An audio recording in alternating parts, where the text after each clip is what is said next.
జగన్మోహన్ రెడ్డి ముఖ్యమంత్రిగా ఉండగా ఋషికొండకు గుండు కొట్టి స్క్వేర్ ఫీట్ 35,000 రూపాయలు ఖర్చు పెట్టి 600 కోట్ల రూపాయలతో విలాసవంతమైన ప్యాలెస్ కట్టుకున్నాడు. ఎందుకు కట్టుకున్నాడు?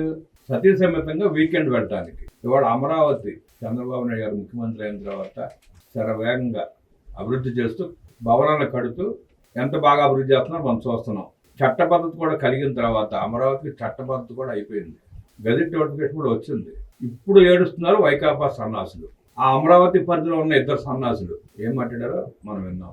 ఒకడు వచ్చి 14,000 ఖర్చు అంటున్నాడు, ఇంకొకడు వచ్చి అమరావతి పరిధి లేదు కదా 29 గ్రామాలకి అమరావతి అంటాడు. ఆ సన్నాసులకి వివరించే ప్రయత్నం చేస్తారు మన దగ్గర ఉన్న గెస్ట్ డాక్టర్ గడ్డిపాటి శ్యాంప్రసాద్ గారు. ఆయనతోనే ఆ సన్నాసులు చెప్పిద్దాం. వాళ్ళ వ్యాఖ్యల్ని, వాళ్ళు చేసిన విషప్రచారాన్ని, అసలు వాస్తవాలు ఏంటి చెప్పే ప్రయత్నం చేద్దాం, తెలుసుకునే ప్రయత్నం చేద్దాం.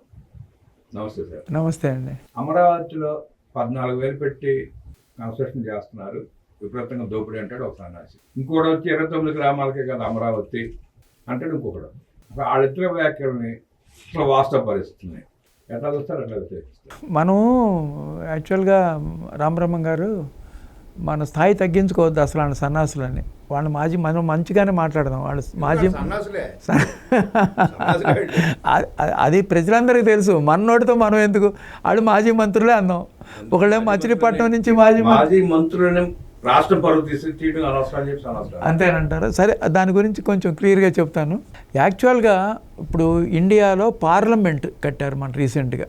పార్లమెంట్ కడితే స్క్వేర్ ఫీట్కి 16,000 అయిందనమాట. వాళ్ళు 850 కోట్లతో మొదలుపెట్టి పార్లమెంట్ భవనాన్ని 1,150 కోట్లకి చేశారు. ఫినిష్ అయ్యేటప్పటికి కంప్లీట్లీ ఫినిష్డ్ పార్లమెంట్ అయితే 16,000 రూపాయలు అయింది స్క్వేర్ ఫీట్. అది పార్లమెంటు.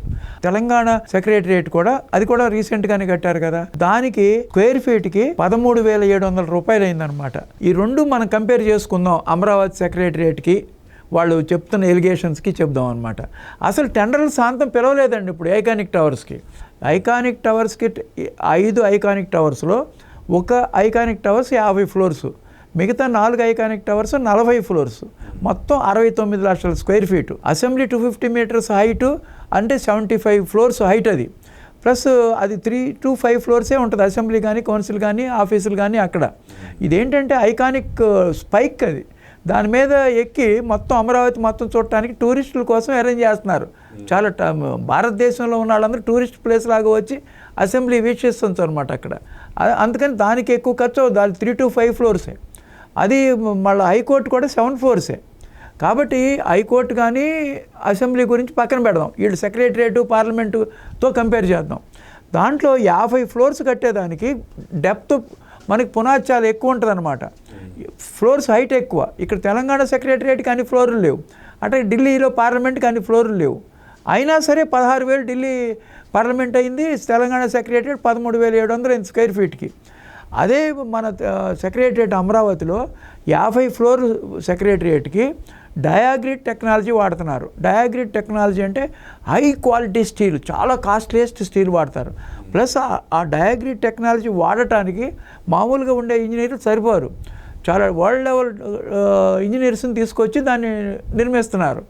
ప్రస్తుతానికి దానికి పిలిచింది ఈ 5 టవర్లు కలిపి 3,700 నుంచి 4,700 వరకు ఖర్చు అవుతుంది అనమాట. వేరీస్ కాంట్రాక్ట్స్ మారుతుంటాయి.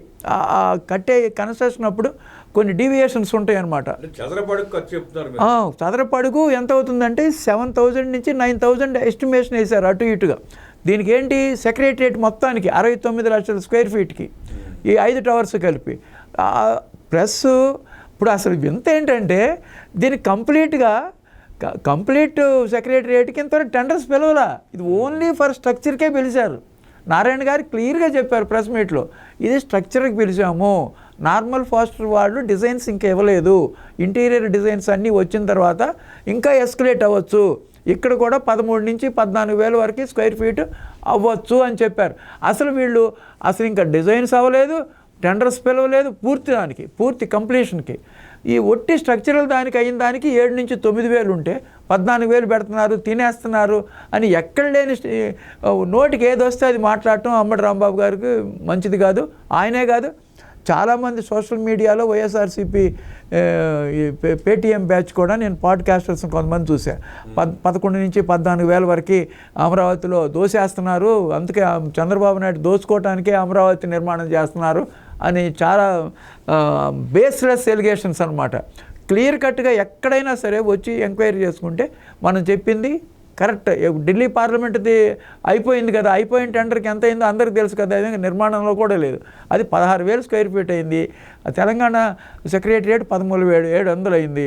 మనకి లేటెస్ట్ ప్లస్ 50 ఫ్లోర్లు ఉన్న ఐకానిక్ టవర్స్కి చాలా ఎక్కువ అవ్వాలి, 20,000 అవ్వాలి అసలు యాక్చువల్గా. దానికి 14,000 అవ్వచ్చు అని చెబుతున్నారు. ప్రస్తుతం స్ట్రక్చర్కి 7 నుంచి 9,000 వరకు అవుతుందని నారాయణ గారు క్లియర్గా మొన్న ప్రెస్ మీట్లో చెప్పారు.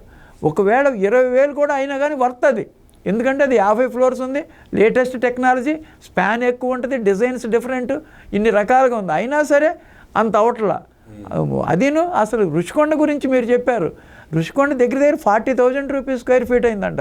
అది అసలు భారతదేశంలో ఎవరు ఎప్పుడు ఎక్కడ కనీ విని ఎరుగున బిల్డింగ్ అనమాట. రాజులుండే బిల్డింగ్ అది. అది మామూలుగా ప్రజాస్వామ్యంలో ప్రధానమంత్రి ముఖ్యమంత్రి ఉండే భవనాలు కాదు, అది రాజులు ఉంటుంది, రాచరికం అనమాట. అది రాచరికంలాగా కట్టి ప్రజల సొమ్మంతా నాశనం చేశారనమాట. అది వాళ్ళు వాటి గురించి మాట్లాడరు. ఇవాళ ప్రజల్ని ఏదో ఒకటి తప్పుదావ పట్టిస్తారు, ఏదైనా చెప్తే వింటారు కదా, తినేస్తున్నారంటే ప్రజలు ఆ మాటని చెడు వార్తలు తొందరగా పాడ్కాస్టర్స్ ఆ సన్నాసుల వెధవలు ఆ రోజు ఒక మాట మాట్లాడలా, పనికి మాలిన ప్యాలెస్ కట్టిన జగన్ రెడ్డి గురించి ఒక మాట మాట్లాడాల. వాళ్ళ ప్రజల కోసం ఆంధ్రప్రదేశ్ రాజధాని కడతా ఉంటే పడి అడుస్తున్నారు. అసలు మామూలు రాజధాని కాదండి, అది ప్రపంచ స్థాయి రాజధాని. That is not an ordinary. ఇది ఆర్డినరీ అయితే సెక్రటరియట్, అసెంబ్లీ, హైకోర్టు నడుస్తున్నాయి, అక్కడి నుంచే హాయిగా కూర్చొని పరిపాలించవచ్చు. అక్కడ భారతదేశంలో ఒక ప్రపంచ స్థాయి నగరం కావాలి, మనకి ఆంధ్రప్రదేశ్ గర్వించదగ్గ నగరం కావాలని నిర్మాణం చేస్తున్నారు. అది ప్రజల మీద 5 పైసలు కూడా భారం వేయకుండా మొత్తం నిర్మాణ ఖర్చులు మొత్తం డిఫరెంట్గా గ్రాంట్స్ కానీ లోన్స్ కానీ చాలా తక్కువ వడ్డీ తీసుకొస్తున్నారు. కొన్ని పే చేయక్కలా, కొన్ని సిస్టమేటిక్గా పే చేస్తారు. సెల్ఫ్ సఫిషియెంట్, సెల్ఫ్ ఫైనాన్స్డ్ గ్రాంట్లు 15,000 కోట్లు గ్రాంట్లు వస్తున్నాయి. దాంట్లో 4,000 కోట్లు రిలీజ్ చేయబోతున్నారు ఇప్పుడు. అసలు అన్ని రకరకాలుగా ఎంతో సిస్టమేటిక్గా తీసుకొస్తున్నారు దాన్ని, వెరీ ఫైనాన్షియల్ డిసిప్లిన్తో. అది కొన్ని పొలాలు కొన్ని డెవలప్మెంట్ అయిన తర్వాత కొన్ని అమ్ముకుంటా స్టెప్ వైజ్గా దాన్ని తీర్చుకుంటారు. మీరు అడిగిన పేరు నానిగారి గురించి అడిగారు కదా, ఇంకో మంత్రి, మాజీ మంత్రి, ఆయన ప్రతి నిమిషం విషం కక్కటమే రాజధాని అమరావతి మీద.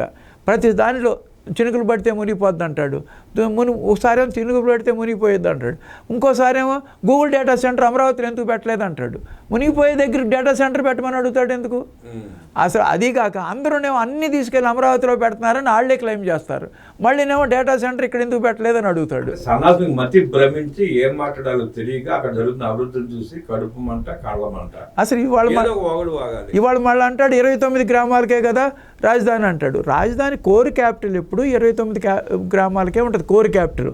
Expanded capital CRDA region. Core capital ఏంటంటే 29 గ్రామాలు 217 స్క్వేర్ కిలోమీటర్స్లో ఉంటుంది. అది దాన్ని ఆల్రెడీ చట్టం చేశారు, సిఆర్డిఏ కూడా చట్టం చేశారు. సిఆర్డిఏ 8,300 స్క్వేర్ కిలోమీటర్ రీజియన్లో ఉంది. 3 కార్పొరేషన్లు ఉన్నాయి, విజయవాడ, గుంటూరు, మంగళగిరి, తాడికొండ కలిపి, తాడేపల్లి కలిపి ఒక corporation, Vijayawada corporation, Guntur corporation. ఈ 3 కాక మీకు జగ్గైపేట ఉంది, నందిగామ ఉంది, నూజివీడు ఉంది, గన్నవరం ఉంది, ఉయ్యూరు మేజర్ పంచాయతీ ఉంది, తెనాలి ఉంది, పొన్నూరు ఉంది. ఇవన్నీ కూడా మున్సిపాలిటీస్ కూడా అన్నీ సిఆర్డిఏలోకి వస్తున్నాయి.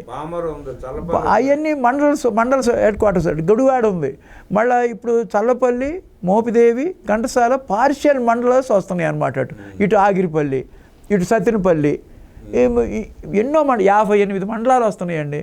దాంట్లో ఒక 23 మండలాలు ఫుల్ మండలాలు ఉన్నాయి, మిగతాయి పార్షియల్గా, అంటే మండలంలో సగం వస్తుంది సిఆర్డిఏకి, సగం రాట్ల. ఆల్మోస్ట్ మచిలీపట్నానికి దగ్గరగా వెళ్తుంది. సిఆర్డిఏ డెవలప్మెంట్ ప్లాన్ వాళ్ళకి చాలా సిస్టమేటిక్గా ఒక డిజైన్ ఉంది వాళ్ళ దగ్గర.